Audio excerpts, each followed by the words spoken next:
Assalamualaikum warahmatullahi wabarakatuh.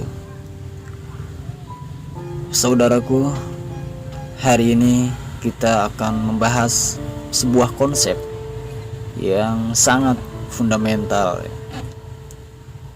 namun sering terlupakan, yaitu tauhid dalam diri. Tauhid universal bukan hanya sekedar mengucapkan kalimat la ilaha illallah, tapi menjadi pondasi hidup dalam diri kita,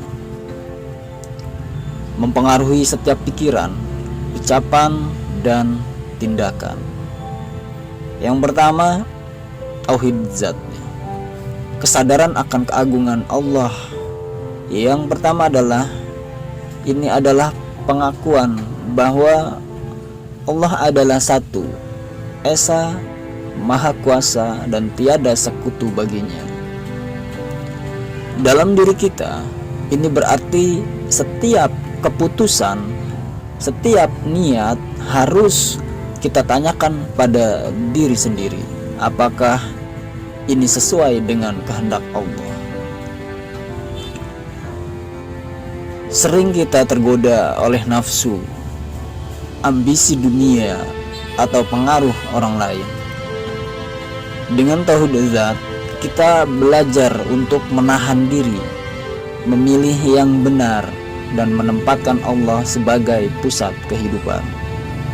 Praktiknya, setiap hari luangkan waktu untuk muhasabah, evaluasi hati dan pikiran. Sadari bahwa segala yang terjadi adalah ujian dan amanah darinya. Kemudian yang kedua, tauhid asma dan sifat, meneladani cahaya ilahi, ya teman-teman. Allah memiliki asmaul husna dan sifat-sifat mulia. Inilah cahaya yang harus kita cermin dalam diri. Di dalam kehidupan sehari-hari, tauhid asma dan sifat ini menuntun kita untuk menjadi manusia yang adil, sabar, amanah, dan bijaksana. Misalnya, ketika menghadapi konflik, kita tidak membalas dengan kebencian, tapi meneladani kesabaran dan keadilan Allah. Latihannya, setiap malam lakukan refleksi. Tanya pada diri, apakah tindakan dan kata-kata saya hari ini mencerminkan sifat-sifat Allah. Dengan cara ini, kita menanamkan cahaya ilahi dalam perilaku kita. Kemudian yang ketiga, tauhid nurullah, yaitu menerima tajalli ilahi.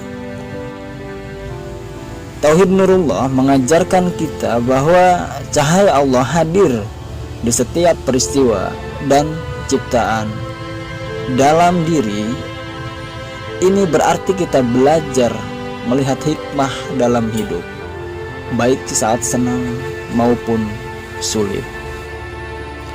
Dalam praktiknya, misalkan, yaitu syukur harian, sadari bahwa setiap pengalaman, bahkan kesulitan, adalah cermin cahaya Allah yang menuntun kita. Dengan kesadaran ini, hati tetap tenang, tidak mudah putus asa, dan selalu bersyukur. Kemudian tauhid Nur Muhammad, ya, mengikuti cahaya teladan. Manusia yang pertama yang menerima cahaya ilahi adalah Nabi Muhammad.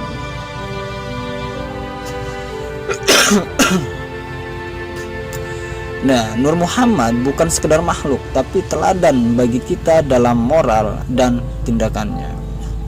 Di dalam diri kita, ini berarti mengikuti sunnah dan kebaikan yang universal sifatnya. Misalnya, menepati janji, kemudian jujur, menghormati orang lain, menolong yang lemah, dan menjaga amanah.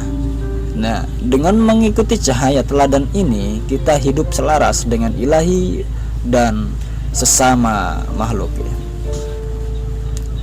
Kemudian tauhid makhluk ya, harmoni dengan sesama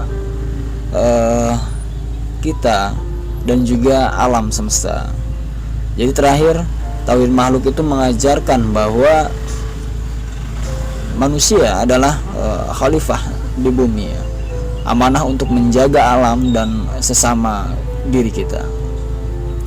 Dalam diri ini berarti mengendalikan ego, kemudian juga menghargai hak orang lain dan menjaga lingkungan, tindakan kecil sehari-hari ya, seperti menolong tetangga, kemudian mengurangi limbah, juga menghormati hak orang lain adalah bentuk nyata pengalaman tauhid.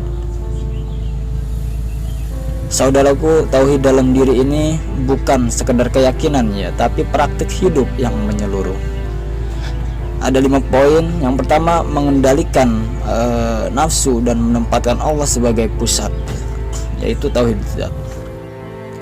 Kemudian yang kedua, meneladani sifat-sifat ilahi, yaitu tauhid asma dan sifat ya. Kemudian yang ketiga, melihat cahaya ilahi dalam setiap peristiwa, yaitu tauhid nurullah. Kemudian yang keempat, mengikuti teladan kebaikan dari tauhid Nur Muhammad. Nah, dan yang terakhir adalah harmoni dengan makhluk dan alam semesta, yaitu tauhid makhluk. Jadi ketika kita mampu menanamkan kelima dimensi ini dalam diri, maka kita menjadi manusia seutuhnya yang tidak hanya sukses di dunia tetapi juga selamat di akhirat. Mari kita bersama-sama memperkuat tauhid dalam diri sehingga hidup kita penuh berkah, damai, dan bermanfaat bagi semua makhluk. Wassalamualaikum warahmatullahi wabarakatuh.